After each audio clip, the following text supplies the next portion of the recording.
Student, please subscribe my channel and push bell icon. By this, give respect to your Jai sir.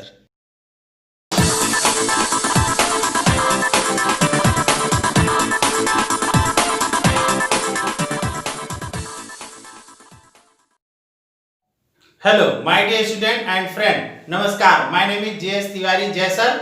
आज मैं आपके सामने ऐसा जबरदस्त वीडियो लाया हूं जिसमें केमिस्ट्री को ऐसा पढ़ाया गया जैसा शायद आज तक किसी ने नहीं पढ़ाया होगा।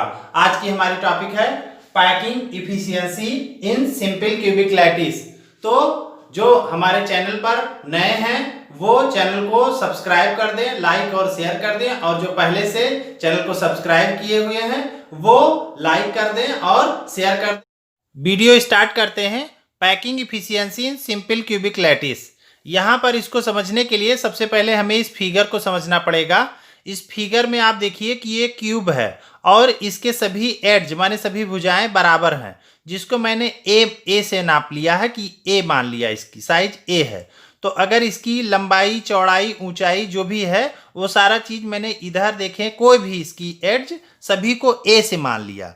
अब आप यहाँ ध्यान दीजिए, आप जानते हैं सिंपल क्यूबिक लैटिस पढ़ रहे हैं, तो जैसा कि पिछले वीडियो में हमने क्लियर कर दिया है, सिंपल क्यूबिक में केवल जो पार्टिकल होते हैं वो कॉर्नर पर ही होते हैं। तो इसके सभी कॉर्नर पर पार्टिकल्स हैं, लेकिन हम फिगर को सिंपल रखने के लिए जो है थोड़ा साफ सुथरा रखने के लिए, क्लियर बनाने के लिए मैंने सारे आइटम को नहीं दिखाया। जितने हमें अभी तुरंत ज़रूरत है उन्हीं आइटम को हमने केवल यहाँ पर दिखाया है।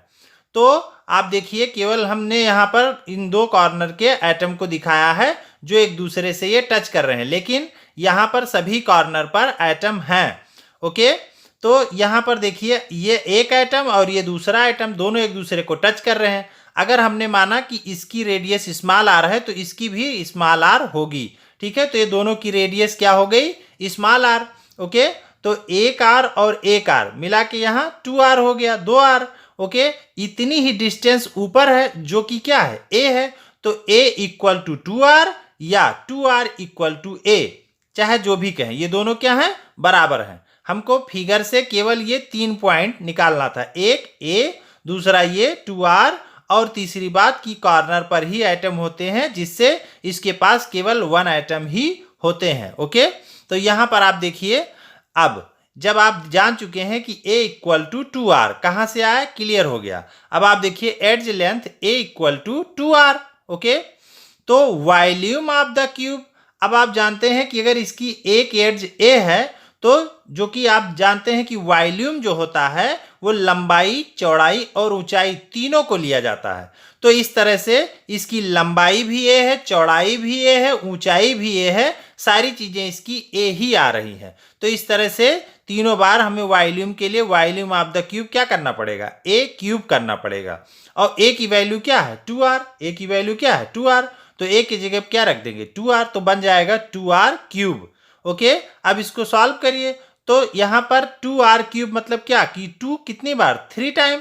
तो 2 इंटू 2 इंटू 2 तो क्या आ जाएगा? 8, ऐसे r क्यूब। तो फाइनल हमको क्या मिल गया? Volume of the cube 8r cube मिल गया। ओके, और simple cubic unit cell contains equal 1 atom. आप पहले से जानते हैं सिंपल क्यूबिक यूनिट सेल में केवल एक एटम होते हैं। अगर आपको ये क्लियर करना है कैसे, तो हमारे चैनल पर पिछले वीडियो को देखें और उसमें सारी चीज क्लियर हो जाएगी। इसके प्लेलिस्ट में सारे वीडियोज हैं। ओके, तो आगे यहां पर आप देखें, वॉल्यूम ऑफ स्फीयर या atom equal 4/3 pi R cube. अब आप जानते हो पहले से कि जो स्फीयर होता है उसका फार्मूला होता है, जैसे कोई स्फीयर हो या एटम हो उसके वॉल्यूम का क्या फार्मूला होता है? 4/3 पाई आर क्यूब, ये फार्मूला होता है, ऑलरेडी आप इसे जानते हैं। ओके, तो अब हमारा पैकिंग इफिशियंसी का क्या फार्मूला है? ये एक जगह अगर आप यहाँ ध्यान से पढ़ लेते हैं तो इसका आपको 3 जगह काम फ्री में मिल जाएगा, इसमें कोई दिक्कत नहीं। यही फार्मूला तीनों में काम आएगा। कहाँ कहाँ? सिंपल क्यूबिक पढ़ ही रहे हो, दूसरा हो जाएगा बॉडी सेंटर्ड और तीसरा हो जाएगा फेस सेंटर्ड। तो आप सिंपल क्यूबिक ही पढ़ेंगे, वो दूसरे में थोड़ा थोड़ा बदलाव करके यही फार्मूला ही रहेगा।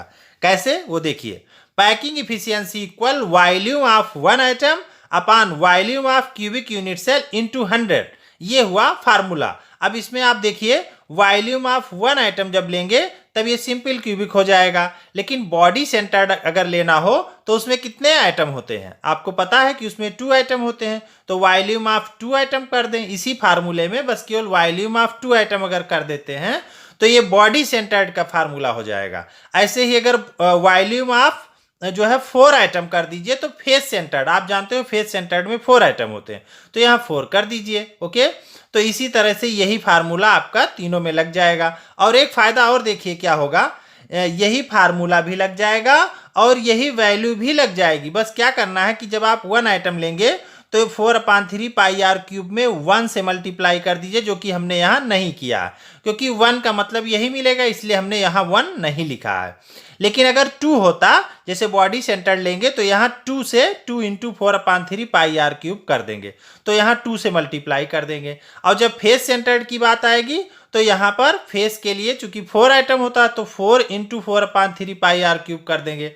तो इस तरह से हमें जो है तीनों के लिए फार्मूला मिल जाएगा। ये इसका ट्रिक है, ठीक है। यही फार्मूला तीनों में चलेगा, ऊपर की वैल्यू भी ये सेम रहेगी। बस जब बॉडी लेंगे तो यहाँ 2 से मल्टीप्लाई, सिंपल होगा तो 1 से मल्टीप्लाई, और फेस सेंटर्ड होगा तो 4 से मल्टीप्लाई, बाकी ये वैल्यू सेम रहेगी। केवल और केवल तीनों में बदलेगा तो केवल नीचे की वैल्यू बदलेगी, बाकी ये वैल्यू सब सेम रहेगी। ओके, तो अब इसको हम आगे समझाते हैं। तो इस तरह से आपको ये क्लियर हो गया कि एज लेंथ वॉल्यूम कैसे निकला, सिंपल क्यूबिक में 1 आइटम कैसे हो गया, volume of sphere 4/3 pi R cube जानते ही हैं, ये फार्मूला हो गया। इस फार्मूले में यहाँ से वैल्यू रख दीजिए। तो volume of 1 item, volume of 1 item देखेंगे यहाँ पर एक आइटम का वॉल्यूम कितना होता है, 4/3 पाई आर क्यूब रख दिया गया। वॉल्यूम ऑफ क्यूब कितना है, 8 आर क्यूब निकाल के वो रख दिया गया यहाँ से, इंटू 100। ओके, अब इसको सॉल्व कर दीजिए। तो यहाँ सॉल्व करेंगे तो आप देखेंगे आर क्यूब कैंसिल हो गया। ओके, उसके बाद यहाँ जो है ये 3 नीचे आ जाएगा। अब देखिए ये 4 2 जा 8 कैंसिल हो गया, तो यहाँ पर हमको क्या मिला, 3 2 जा 6 और केवल पाई, तो पाई/6 × 100। अब इसकी पाई की वैल्यू 22/7 रख दिया मैंने, ठीक है। उसके बाद ये सॉल्व किया गया। अब 22/7 में 7 नीचे चला आया और इसको 22 को 100 से मल्टीप्लाई कर दिया गया और इसको मल्टीप्लाई कर दिया गया, तो इस तरह से ये वैल्यू आई, सॉल्व किया गया तो 52.4% आ गया। तो इस तरह से इसमें आपको उम्मीद करते हैं कोई चीज़ जो है प्रॉब्लम नहीं हुई होगी।